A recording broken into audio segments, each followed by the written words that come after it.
The 10 most expensive American cars of the 1950s.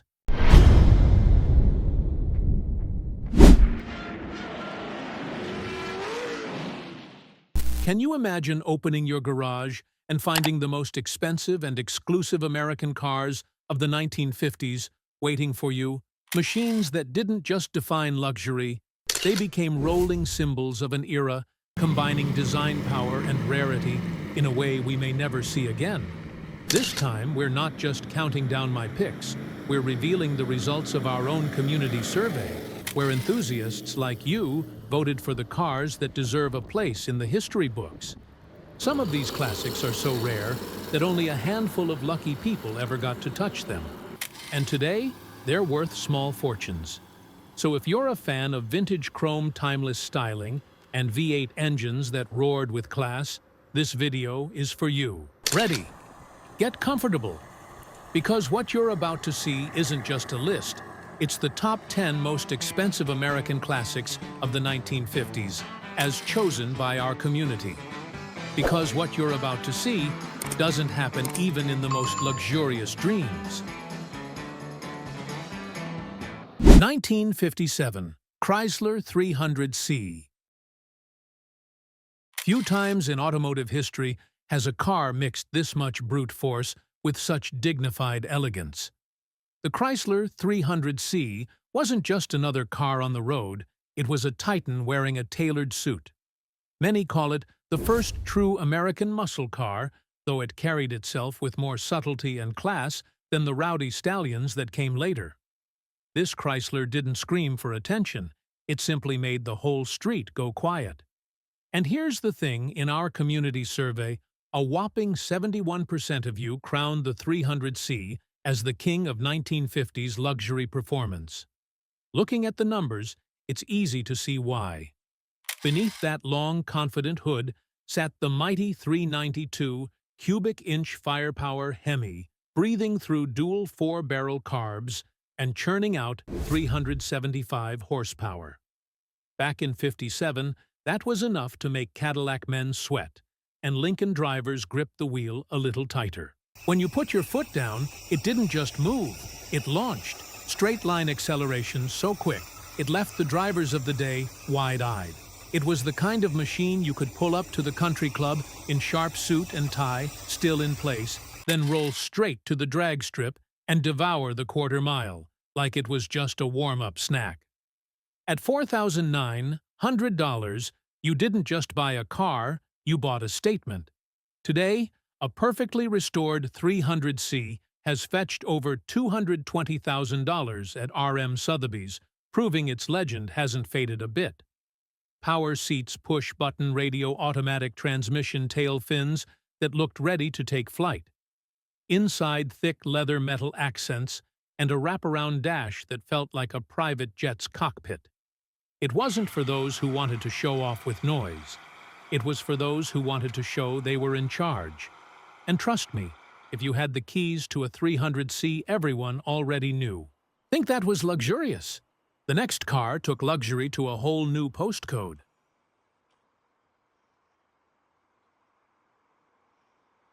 1959, Dodge Custom Royal Lancer. Back in '59, Dodge wasn't just building cars, they were building rolling rockets with chrome smiles. The Custom Royal Lancer had tail fins so sharp you could carve a Sunday roast with them, and they didn't just sit there, they sliced the air like a pair of jet wings on a Cold War fighter. It was as if the designers had spent a weekend watching sci-fi serials and thought, why not put that on wheels? From the front, the massive grille and quad headlights announced your arrival long before the engine note did. Along the sides, sweeping chrome spears drew your eye straight to those towering fins. Every inch screamed motion, even parked at the curb. Inside, instead of a plain old shifter, you got push-button controls right next to the steering wheel, so you could pretend you were launching a missile every time you went from drive to reverse. Power steering, power brakes, two-tone interiors, patterned upholstery, and enough chrome trim to blind the fellow in the next lane on a sunny day. In our community survey, 19% of you voted this Dodge as one of the most expensive icons of the 50s and for $3,500. Back then, you weren't just buying transportation. You were buying a ticket to the future. And today, collectors have paid up to $95,000 for pristine examples at auction. You were buying a ticket to the future, or at least to what the future looked like in 1959. If this was power in a suit, the next was power in a crown. 1953, Oldsmobile Fiesta. You could live an entire lifetime and never see one in person. But in 1953, a lucky few caught a glimpse of Oldsmobile's crown jewel, the Fiesta. Built in a strictly limited run of just 458 cars, this wasn't a convertible for the masses. It was a rolling showcase of what Oldsmobile could do when cost was no object, and style was the mission. Under the hood, the Fiesta carried the 303 cubic-inch rocket V8 GM's first true high-compression overhead valve V8, delivering around 170 horsepower. In its day, that was more than enough to leave most family sedans struggling to keep up. More importantly, it marked a turning point, setting the stage for the muscle car era that would explode in the following decade. Inside, it was pure post-war luxury plush upholstery, advanced electric features years ahead of their time, and chrome trim that shimmered like jewelry under the sun. In our community survey, 8% of you voted for the Fiesta as one of the most expensive icons of the 1950s. Back in 1953, it carried a hefty price tag of $5,715, more than many Cadillacs. Today, collectors have paid over $350,000 for pristine examples at auction, proof that this wasn't just a car, it was, and still is, a piece of American automotive royalty. 1957 Dodge Adventurer. Folks who knew their cars back in '57 knew one thing: if you spotted an adventurer, you were looking at something special. This wasn't built for the guy making a quick trip to the grocery store. No, this was for the man who wanted to roll in, cut the ignition, and let the parking lot go silent. Limited run, hand-finished and priced at about $4,500, more than plenty of Cadillacs at the time. It wore exclusivity, the way a fine suit wears its stitching quietly, but unmistakably. Beneath that long hood beat the heart of a 345 cubic-inch Hemi V8, producing an even 345 horsepower, 1 horse for every cube. Dual exhausts let it breathe like a trained athlete, and when you pressed the accelerator, it didn't just move, it made an entrance. In a decade when most cars broke a sweat getting up to speed, the Adventurer played in its own league. The styling was just as confident, two-tone paint in white, gold, and black, drenched in enough chrome to make the sun jealous. Inside, gold accents and high-grade materials reminded you this wasn't your neighbor's Dodge. Every detail felt intentional, built for a man who knew exactly what he wanted. In our community survey, only 2% of you voted for the Adventurer. Maybe that's exactly right. Even in 1957, only a select few had the privilege to call one their own. 1953 Buick Skylark. If you were around in '53, you knew Buick was about to do something special, and they didn't disappoint. And they didn't do it with speeches or gold plaques. They did it with a limited edition convertible so elegant it looked like it belonged on a red carpet, the Buick Skylark. This wasn't just a car you bought. This was a car you experienced. Only 1,690 were built, each one assembled with near artisan craftsmanship. Every curve, every line of chrome, every stitch in the leather was deliberate, meant to turn heads and hold them there. Low-cut fenders and wire wheels gave it a stance that was both graceful and commanding, the kind of presence that drew eyes before the engine even started. And speaking of the engine, under that long, graceful hood sat Buick's 322 cubic-inch nailhead V8 making 188 horsepower. Paired with the silky Dynaflow automatic and power steering, it delivered a drive that was smooth, refined, and confident. This wasn't about speed records. This was about moving like you owned the road. At around $5,000 back then, more than many Cadillacs, the Skylark wasn't for everyone. Today, Concours quality examples have sold for over $300,000 at auction, making it one of the most valuable post-war Buicks in existence. It was for the driver who wanted to stand apart, who had the means to do so, and the taste to pull it off.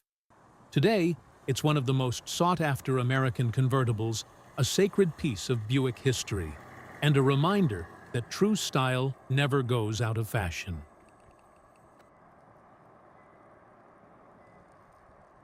(1959) Cadillac Eldorado Biarritz.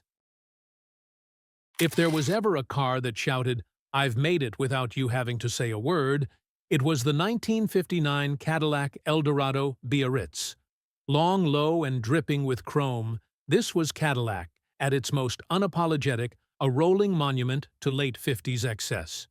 Those tail fins didn't just make a statement, they practically needed their own zip code. Under the hood sat a 390 cubic inch overhead valve V8 with 345 horsepower paired to the silky smooth Hydra-matic transmission. Power steering, of course. Power brakes standard. Power windows, power seats, and even a power antenna naturally. If it could move, Cadillac made it move with the touch of a switch. The Biarritz wasn't just transportation, it was an experience. The kind of car you'd expect to see in a Hollywood parade, with a movie star waving from the back seat. The interior was all luxury, thick leather polished metal trim, and more space than some living rooms. At $7,401 in 1959, about $75,000 today, it was one of the priciest cars in America. Now restored, Biarritz convertibles have been known to fetch $275,000 or more under the hammer. But for those who could afford it, it wasn't about cost. It was about presence. Driving a Biarritz wasn't just getting from point A to B, it was arriving in style, making sure the whole block knew it.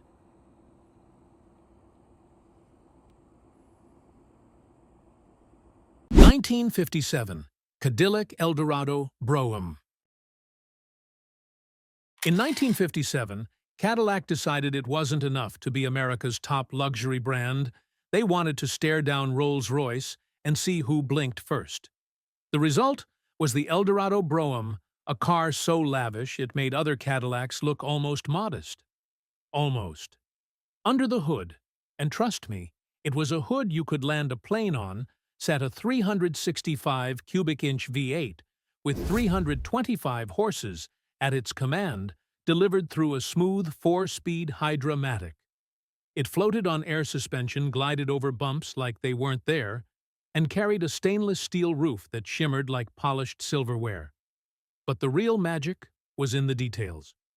Open the door, and you'd find fitted drink tumblers, a cigarette case, a notepad, and I'm not making this up, a built-in perfume atomizer. Cadillac wasn't just selling you a car, they were equipping you for a high-society evening without leaving the driver's seat. Of course, all this came at a price. $13,074 in 1957, making it the most expensive American car of its time. Adjusted for today, that's well over $125,000. This wasn't for the average buyer. This was for the kind of person who didn't ask about the sticker price, because frankly, they didn't need to. The Brougham wasn't just a machine. It was a rolling penthouse, a statement on 4 white walls that said, "I've arrived, and I brought the good champagne." 1956. Lincoln Continental Mark II. Some cars are built to impress. The 1956 Lincoln Continental Mark II was built to quietly dominate. No wild fins, no over-the-top chrome, just clean lines, perfect proportions, and a kind of elegance that didn't need to shout. Under the hood, long enough to serve cocktails on, sat a 368 cubic inch Y block V8 producing 285 horsepower. Power went through an ultra-smooth 3-speed automatic, and the whole thing was hand-built with the kind of precision you just don't see anymore. Only a few thousand were made, each one inspected to meet standards set by the Ford family themselves. Inside, it was minimalist luxury at its finest. Supple leather, fine wood trim, and controls that moved with a quiet click instead of a clunk. Everything was designed to make you feel calm, composed, and absolutely in control. At $10,000 in 1956, more than a Rolls-Royce Silver Cloud at the time, this wasn't a car you bought on a whim. In our community survey, it didn't grab the majority vote, but those who picked it knew exactly why this was a car for the ultra-rich, the kind of buyer who already had a summer home, a yacht, and didn't mind adding one more jewel to the collection. The Mark II knew it wasn't built to start a trend. It was built to be remembered, a graceful swan song for a level of craftsmanship we may never see again.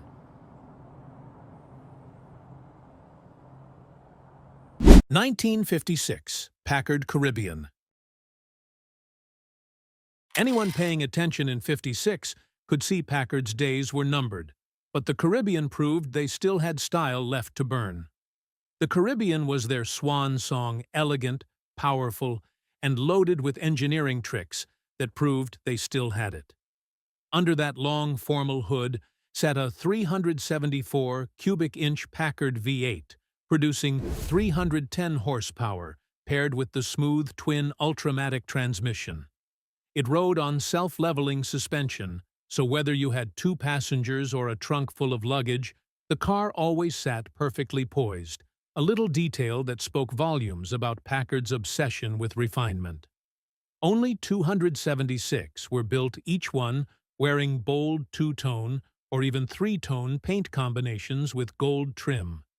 Inside, the Caribbean felt like a private lounge, power seats, air conditioning, padded leather, and a dashboard that made lesser cars feel like kitchen appliances.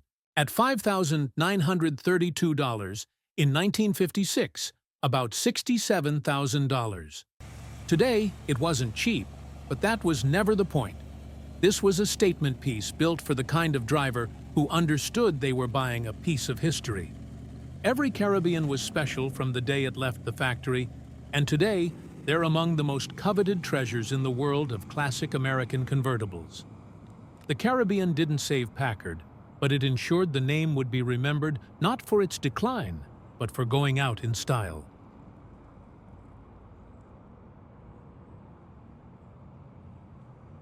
(1955) Chrysler Imperial.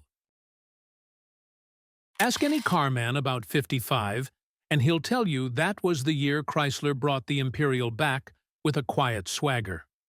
The result was a car that moved with quiet authority, the kind you didn't dare question. Under the hood sat the 331 cubic-inch firepower Hemi V8, delivering 250 horsepower in a way that was smooth, unhurried, and utterly confident. This wasn't a car for drag racing. It was a car that made the road feel like it had been cleared just for you. The styling was understated, but imposing a wide grille, long lines, and just enough chrome to let you know it wasn't shy. Inside, you had power, everything, seats, steering, and even a backlit dashboard that looked more like fine jewelry than instrumentation. At around $4,400 in 1955, the Imperial wasn't aimed at the average driver. Today, rare Ghia-built limousine variants can command over $200,000 from collectors who know exactly what they're getting.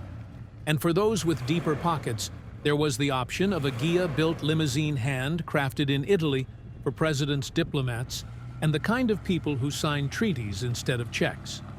The 1955 Imperial proved that American luxury didn't need to shout. It could be poised, refined, and still pack a Hemi under the hood. Elegance and muscle, one combustion chamber at a time.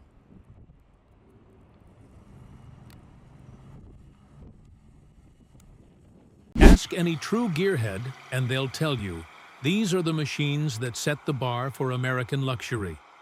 Each one a masterpiece of style, power, and craftsmanship, Built in a time when chrome gleamed brighter, tail fins reached higher, and the roar of a V8 was music to the soul. Some of these cars led parades down Main Street, others devoured miles of open highway, but all of them share one thing: they left a mark so deep it's still felt today. Now it's over to you. Which one of these golden era legends would you choose for your own dream garage? Let us know in the comments below and tell us why. Your story might just make it into our next video. If you enjoyed this ride through the 1950s, hit that like button, share it with another classic car lover, and subscribe so you never miss the next journey through automotive history. And don't forget to turn on notifications so you're the first to know when we fire up the next V8. Until next time, keep the stories alive, the chrome shining, and the engines warm. Because moments like these don't just happen. They're built, remembered, and treasured for a lifetime.